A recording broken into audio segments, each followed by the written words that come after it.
Hello, TMI. Nurse Stacy here, bringing you the weekly community update. First and foremost, I want you all to know how wonderful it is to see our students back on campus. We are working hard to keep everyone on campus. We need to continue wearing masks, socially distance, and frequently wash our hands. I know it can be a bit overwhelming with all the information that's being sent out, so I'd like to review some of the key points coming from the health center. First, what happens when we have a positive case on campus? I know there's some anxiety floating around this question. I can tell you, once we receive notification of a positive case, contact tracing will take priority and notifying those that have been in close contact with the person testing positive. The Metro Health Department will be notified, and we will then be advised on how to proceed. All right, let's talk about masks. Please make sure that you are sending your students to campus with an approved mask. This means surgical masks, properly fitted N95 or KN95 masks, and 100% cotton masks that are at least 2 layers of fabric. If you have requested the blue surgical mask from TMI, the next monthly distribution will take place next week. If your student is wearing a reusable mask, please make sure that it is getting washed daily. Please do not send your student to campus with a mask that has a vent on the outside, and ensure that the mask properly fit your student's face, that it's a good fit across the nose. I also want to encourage you and your family to go out and get your flu shots as soon as you can if you have not already. I know that normally we have the HEB pharmacy come and do our flu shots. Unfortunately, we will not be able to do that this year. However, most pharmacies and doctors' offices do give flu shots and make it convenient as possible to get them. You will notice that we have added the honor pledge to the bottom of our daily screening. We are calling upon you all to answer the screening questions with honor and integrity for the overall safety of the TMI community. When you have a student with any symptoms listed on the screening or has been exposed to someone with COVID, I ask that you reach out to me so that I can help guide you through the return to school process. Now let's talk about that process. If your student presents with a qualifying symptom or symptoms, they will need to be evaluated by their physician. So I will send you a form that will need to be completed by your student's physician and be turned in to me before returning to campus. On this form, your student's physician will determine and indicate if they require testing or if they will be diagnosed with an alternative diagnosis. I have included this form on the email so that you can see exactly what to expect. I will help you walk through this process to make it as painless as possible. Now, can the qualifying symptoms mean that something else is going on besides COVID? Absolutely. Do I want to send your kiddos home for symptoms that I wouldn't normally? Absolutely not. We understand that in COVID times, there are many new frustrations. Having me call you at work to come pick up your student and be evaluated may be on your list of frustrations. We get it, and we realize that it's an inconvenience. However, it's for the greater good of our community. It's also for those on campus that have a compromised immune system or live with someone that is immunocompromised. We must love our neighbors all the time, but especially right now. So, if you have any questions or want to discuss anything I mentioned further, I am happy to speak with you. Please don't hesitate to reach out to me. I want to thank you, TMI, for your grace and your understanding as we continue to work together to keep our community safe. I wish you all a wonderful and relaxing weekend. Hey, good morning, TMI. I want to introduce myself as the Director of Safety and Security here at TMI. I've had the pleasure of meeting some of you parents. I've been here since February when I retired from the FBI and was fortunate enough to come here and try to serve as your Safety and Security Director.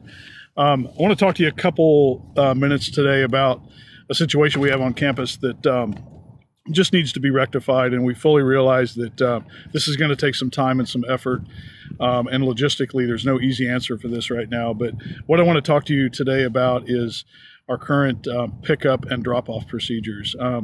We fully recognize that this is a tough situation.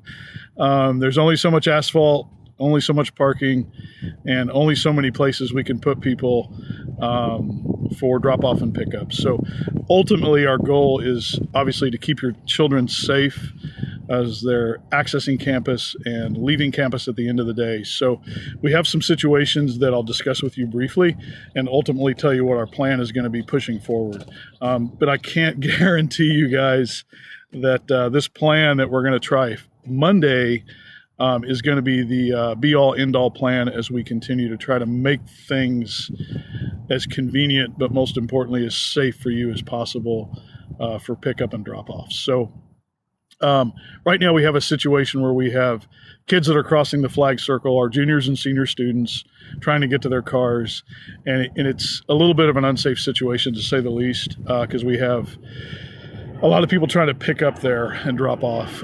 In addition to that, we also have a situation where our traffic tail goes out into the community and some days all the way to Camp Bolus, which really prohibits us from potentially bringing on emergency response vehicles if we had that situation.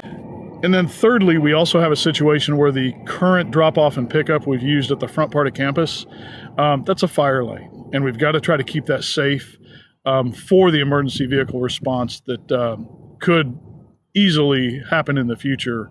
And we want to make that as seamless and as smooth and as safe as possible when they need to come on campus. So what we're going to do starting Monday, this October the 19th, is we are going to move our drop-off and pickup to the back part of the campus behind Ayers Hall. That is the current location where our 6th, 7th, and 8th grade students are being dropped off and picked up in the afternoon. And we're doing that for a couple reasons. We want to try to keep the flag circle area clear so our junior and senior students can get to their vehicles safely. We want to try to eliminate that traffic tail that is coming all the way off campus, almost all the way to Bolus and then I-10 on a really bad day. And then ultimately, we are just trying to make sure that we can get you guys here, get your students in the car, get your children in the car as safe as possible. So effective Monday, this coming Monday, all vehicle drop-off and pickup will be at the back part of the TMI campus. Our media affairs person, Stephanie Gish, is going to send a map out on how to get on campus and how to get off campus safely. We've already pushed out some safety directions or some recommendations for you guys when you pick your kids up. And ultimately, we're doing this because we feel it's the safest thing to do. We fully recognize that it's not going to be always convenient. There are going to be traffic backups. But right now, given our situation on campus, with our existing amount of roadway where the parking lots are situated, this is probably the best we're going to be able to do for right now. But I guarantee you that as we push forward, we will continue every day like we do here at TMI to make the campus as safe and as secure as possible for your kids. That is our ultimate goal here. I'm going to ask for your patience, as we move forward on the drop-off and pickup, as we try to maximize this convenience-wise, but most importantly, we're focusing on safety. So the current drop-off and pickup at the flag circle at the front part of campus will be closed effective Monday for drop-off and pickup. Now, during the day, after the prime drop-off and pickup times, we will be opening that area back up. So if you do have something you need to drop to a student throughout the day, or there's activities or something like that, we can accommodate that and make that happen. But during the main rush hour for drop-off and pickup, the flag circle will be closed to allow our juniors and seniors to get to the lot safely in and out, coming into school and then leaving school. And we're going to ask you guys to go all the way to the back part of campus on the backside of Ayers and drop your children off. So thank you for your patience. I appreciate it. Some of you guys I've talked to in the traffic line, some of the parents I've talked to, and I think you know what we're trying to do. And I'm going to tell you straight up, we don't have an easy answer right now. But ultimately, I want you guys to feel safe and secure in the knowledge that everything we do here, everything my staff does, and everything the school focuses on is for one thing, and that's for the safety and security of your children. That is what drives us every day. That's what makes our world go around, and that's what we're focusing on. So thank you for your patience. If you have any questions, reach out to the school. I'll be happy to try to talk to you about ways to try to make this better. But right now, that's the position we're in. And there will be some communication going out on this, but I also wanted you guys to see this video so you knew who I was. You can feel free to contact me through the school if you'd like, if you have any concerns. But that is all I have. Hope you guys have a great weekend, and I'll be here Monday. Hopefully we can kick this off and see if we can make any kind of improvements to those safety issues that I'm talking to you about today. So thank you for your time. I appreciate it. Have a great weekend. Bye-bye.